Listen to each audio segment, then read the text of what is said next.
Halo Tribuners dan juga sahabat WK, selamat malam, selamat bertemu kembali malam Jumat.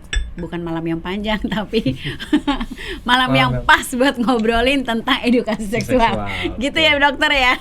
Yes. Dengan saya Juanita Ari dan teman saya dan rekan saya Ahmad Sabra. Baik, dan dokter kesayangan kita. Selamat malam Dokter Binsar Martin Sinaga. Dokter Binsar. Malam dokter. Sehat Selamat Pak malam, dokter. sehat. Sehat, luar biasa Sabra hari ya. Makin fresh aja dok. Makin fresh. Berarti semua kebutuhan terpenuhi dengan baik nih kayaknya dok ya. Terutama kebutuhan itu. Sesuai dengan topik nih. Sesuai dengan topik ya. Nah, Iya. Dokter Binsar aja yang usianya udah tit gitu. Kita Nah. nggak boleh cobain, nggak boleh kasih tahu ya dok. Iya, ya. jangan dikasih Ini tahu. masih fresh karena Fresh, ya. semua kebutuhannya terpenuhi. Artinya gairah dan sebagainya juga masih baik gitu ya dok ya. Iya, betul. Kelihatannya nih dok, saya Iya. nggak tahu loh. Iya. Gitu.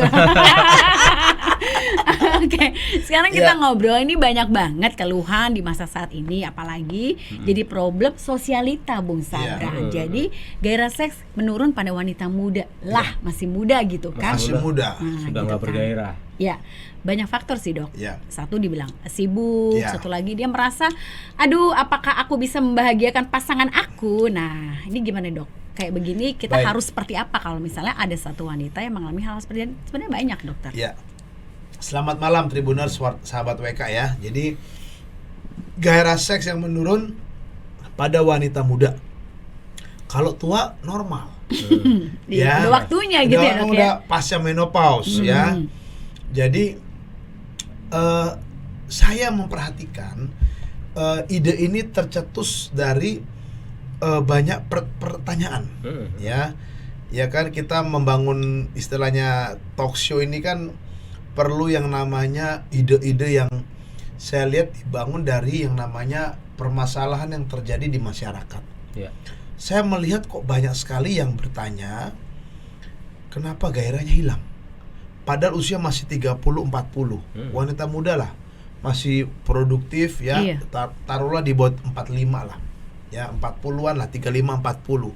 Tapi udah hilang. Nah, pertanyaan saya cuma satu, apakah mengalami yang namanya angkat rahim enggak?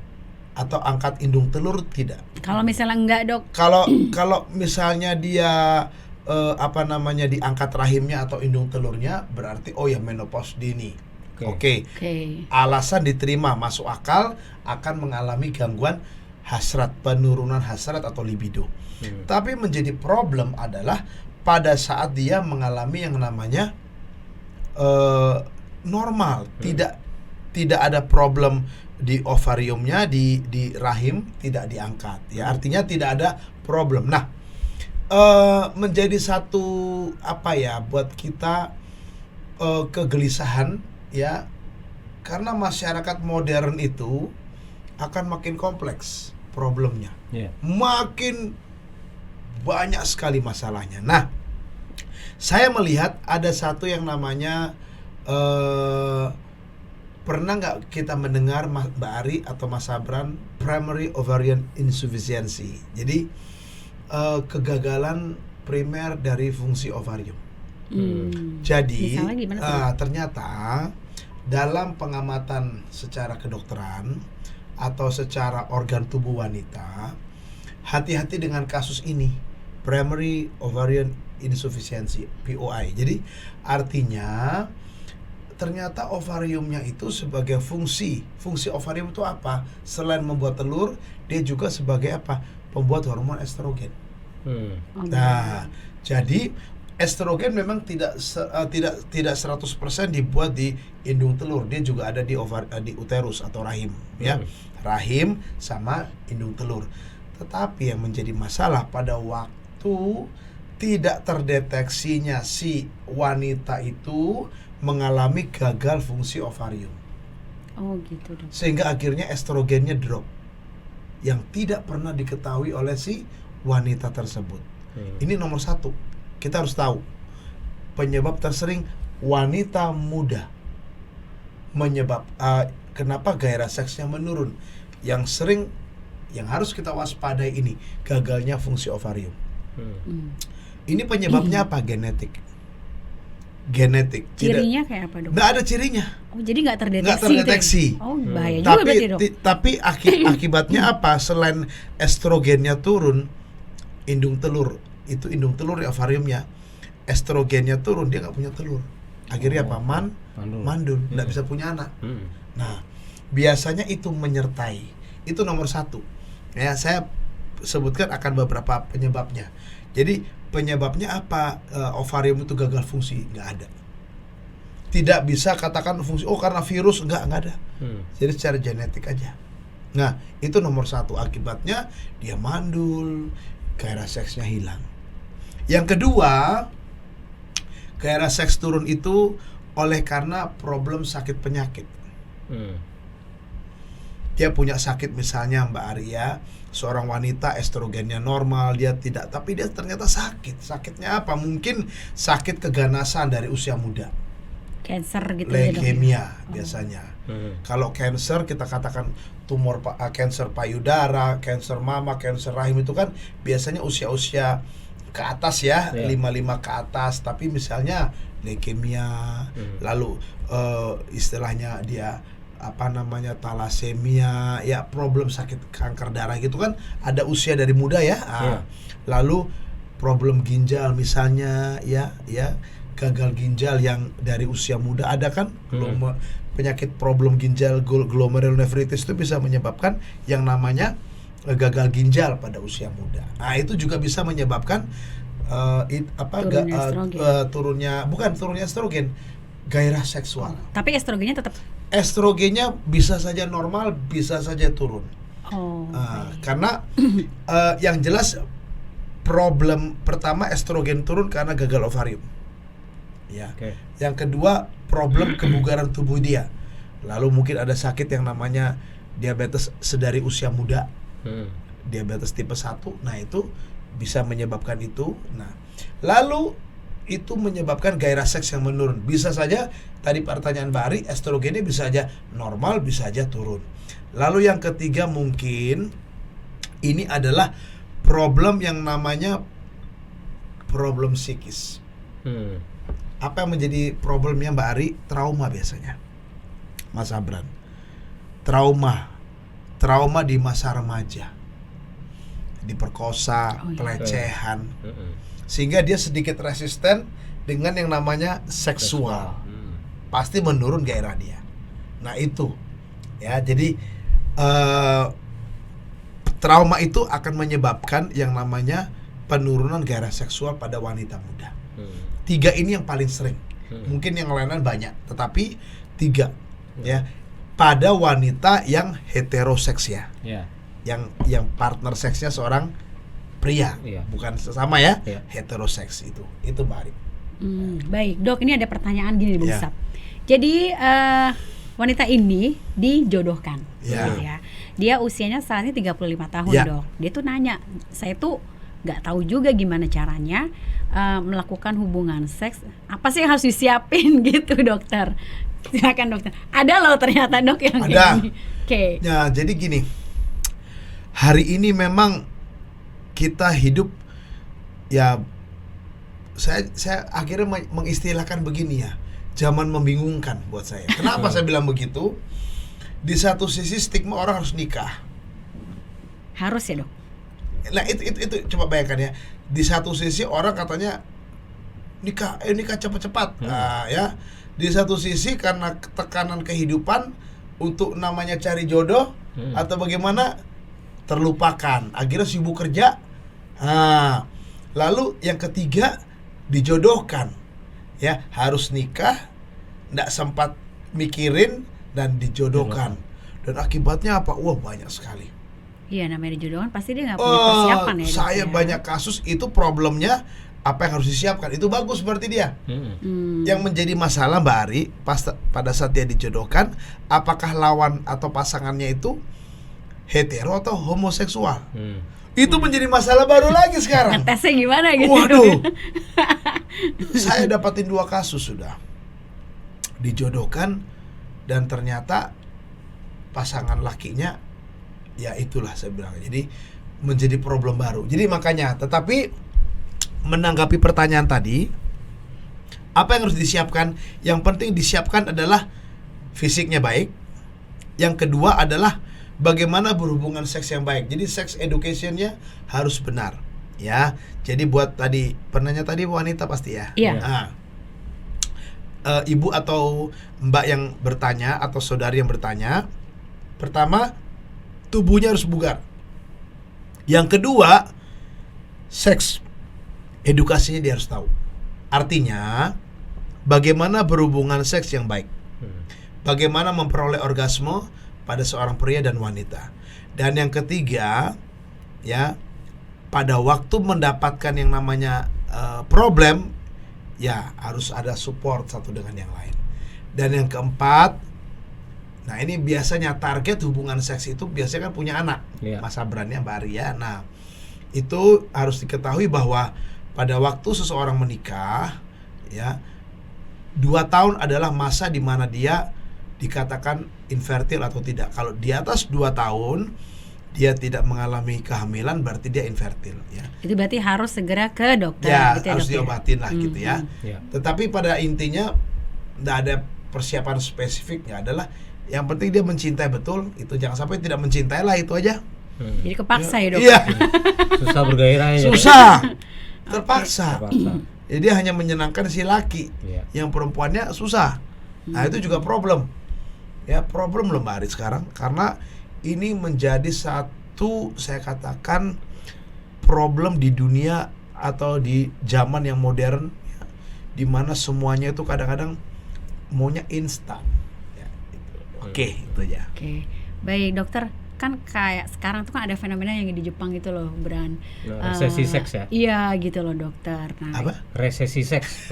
Jadi tidak, pasangan muda itu tidak mau berhubungan tidak seks. mau, Iya. menghindari ya. Menghindari. Bran, ya? Itu gimana tuh dokter kalau menurut Itu dokter? saya katakan tadi. Gaya Ini hidup kan itu ya. gaya hidup membingungkan sekarang. Kalau dari survei mereka yang kita baca ya, dari teman-teman redaksi baca tuh, mereka tuh ketakutan akan biaya hidupnya jadi makin tinggi, Yes. naik 4 kali. Yeah. Ya memang benar sih dok, kalau Benar. misalnya punya anak tuh pasti Pasti, biaya hidup iya. pasti naik dong gitu ya dok Jadi ya. sebetulnya dikatakan resesi seks itu resesi dari seks yang berkomitmen. Betul. Menikah dan punya Menikah anak. dan komitmen punya anak. Ya. Tapi untuk seks, free sex, mereka Tetap. ya. Tetapi yang menjadi masalah adalah seks yang berkomitmen untuk yang, nah seks kan itu dalam namanya ikatan pernikahan ya Mbak Ari ya. Biaya hidup 4 kali lipat, ya kan, artinya punya anak, punya rumah tangga, ya, dan semuanya ya. Nah pernikahan itu kan 4 pilar, ya, kita harus tahu. Prokreasi, punya anak, rekreasi, keintiman, lalu namanya relasi, ya, hubungan suami istrinya bagaimana, baru institusi pernikahan. Nah memang ini biaya besar. Nah itu yang mungkin dihindarin sama mereka. Tetapi untuk yang namanya naluri manusianya, seks yang istilahnya nalurinya, ya saya nggak yakin tuh resesi. Cuman seks yang berkomitmen, nah, itu yang mungkin dihindari, karena itu mereka nggak mau punya anak, nggak mau menikah. Jangan sampai punya anak gitu ya dok. Tapi untuk apa namanya seks ya yang bebas, ya mungkin mereka fun aja gitu, fine. Gak yang tahu ya dok. Nggak ada yang tahu kan ya. Tapi nggak ada. Itu ya. Ya dok, tadi kalau dokter bilang ada pengangkatan rahim pasti ada penurunan. Dok, ya. Kalau ada nggak sih dok kasus yang mungkin dia pernah KB terus berhenti KB terus gayanya juga ikut turun gitu? Yes. Nah Ada ini menjadi problem. Nah hari ini karena tekanan ekonomi, ekonomi ya, ya, bekerja nih, pria dan wanitanya bekerja nih. Iya. Si wanita akhirnya pakai KB, iya, menikah, gitu. lalu pakai KB. Nah KB-nya KB hormonal, suntik, pil, susuk implan. Oh susuk tuh masuk hormonal ya dok? Iya, hormonal, kan dia mengeluarkan hormon. Nah kita tahu teorinya itu menekan daripada fungsi estrogen dan progesteron. Hormon seksual bagi seorang wanita itu kan ada 2, estrogen dan sedikit testosteron yang ada pada wanita itu ada 1/10 kadar pria. Bisa kita bayangkan sedari awal mereka menikah pakai KB hormonal, apa yang terjadi, Sabran? Menurun. Dan itu tidak heran. Artinya ketika dia sudah berhenti pun bisa, Dok, berkelanjutan. Kan gini, pada waktu dia pakai KB hormonal, berhentilah. Pertanyaan kita sekarang, apakah kadar hormon itu otomatis recovery Akan secara sendiri-sendirinya tiba-tiba? gitu ya, Dok, ya? Enggak bisa. Pada setiap orang beda-beda. Oke. Tapi bisa, Dok, mungkin. Bisa, mungkin, Oke. tapi tidak sama pada setiap orang. Oke. Gitu. Ada yang cepat, ada yang perlu waktu. Perlu pengobatan lagi ya? Akibatnya ya ini banyak pertanyaan juga yang masuk sama saya. Saya pernah pakai KB, Dok, habis nikah punya KB, sekarang udah 10 tahun nggak punya anak. Ya, bagaimana? Mengembalikan fungsi Ke normal yang regularitas yang normal itu, kenormalan itu dikembalikan take time. Ya, Dan itu nggak gitu. sebentar ya, Dok, ya? Nggak sebentar. Berbeda-beda tergantung orangnya itu. Tergantung orang. Jadi saran saya buat Tribuners, sahabat WK yang baru menikah, para wanita, janganlah pakai KB hormonal. Kalau Anda pengen belum ingin untuk keturunan atau anak, pakailah KB mekanis. Itu apa? Pakai kondom. Ya, itu saya sarankan. Spiral juga enggak? Kalau spiral itu banyak kan akhirnya membuat radang. Iya sih. Radang di uterusnya, di rahim, salpingitis, dan banyak komplikasinya. Banyak yang bertanya lagi hubungan seks ternyata bau. Nah, cairan vaginanya bau. Ya iyalah, dari ternyata benda itu. Paling kita sarankan prianya pakai kondom. Cuman banyak pria nggak mau, Sabran. Rasanya beda, Dok. Rasanya beda, Dok. Lagi nih, Dok, yang nyaranin cabut pedang aja katanya. Nah, yang berikut juga ada namanya coitus interruptus. Mau keluar, tarik ya. Persoalannya, waduh, berat banget, Bran. Mau ditarik ya, jadi susah ya. Jadi mau ditarik berat ya. Jadi akhirnya banyak gagal. Ya. Jadi kalau saya saran, misalnya menikah, ya itu resiko. Makanya banyak yang namanya seks dalam pernikahan itu dihindarin. Terutama di negara, nggak usah Jepang lah, kayak Singapura, udah krisis sekarang. Makanya banyak orang-orang kita Indonesia kan diekspor ke sana. Iya. Bener loh. Ya ke Jepang, negara-negara yang generasi mudanya itu sudah tidak lagi memikirkan menikah. Itu dia ya. Baik, terima kasih dokter untuk Ya. ulasannya dan semoga semuanya mendapatkan vitamin. Vitamin, ya. Vitamin sebelum Ya. melanjutkan activity di malam Jumat ini. Ya. Gitu, Dok. Buat saya vitamin S. Ya, vitamin Baik, seks ya. terima Oke. kasih Tribuners Sobat WK Ya. dan sampai ketemu lagi di minggu depan dengan topik dan tema yang berbeda. Ya. Untuk segala pertanyaan nanti bisa tanya ke Dokter Binsar langsung dan silakan Ya. Dokter Ya. untuk Baik. kesimpulannya Ya. dan mungkin ada tips-tips Ya. buat kita semuanya, silakan Dok. Ya, jadi Tribuners sahabat WK, kesimpulan saya yang nomor 1, gairah seks yang menurun pada wanita bisa disebabkan oleh yang namanya kegagalan fungsi ovarium. Yang kedua, kebugaran tubuh yang hilang. Yang ketiga, trauma. Dan terakhir dari pembicaraan kami adalah KB hormonal. Ya. Yang kedua, bagi Tribuner sahabat WK yang mau menikah atau masih ingin menunda kehamilan, saran saya cuma satu, jangan pakai KB hormonal. Pakailah KB mekanik. Dalam hal ini istilah kami KB mekanik, memakai kondom. Itu yang paling the bestnya. Kalau dibilang cabut pedang tadi kata Pak Sabran, susah ya, susah. Coitus interruptus, ejakulasi di luar itu akan sulit, banyak gagal. Itu yang kedua. Yang ketiga, pada satu orang atau pada seorang wanita yang masih muda, bila mengalami hal begini segera periksakan, ya, segera periksakan kondisi ke dokter kandungan, ya, untuk melihat kondisi tubuhnya. Problem psikis hanya memperberat. Problem seks pada wanita muda harus kita curigai ada problem gangguan tubuh dulu, ya, baru kita akan melihat ada nggak problem penyerta.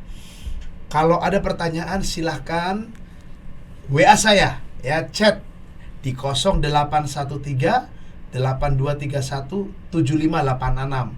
0813 8231 7586. Saya pasti akan balas.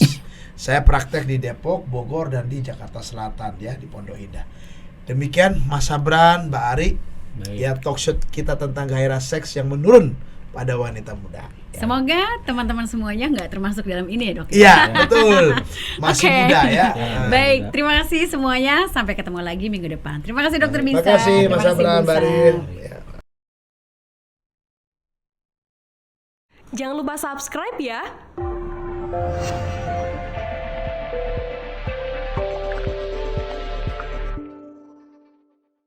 Jangan lupa subscribe ya.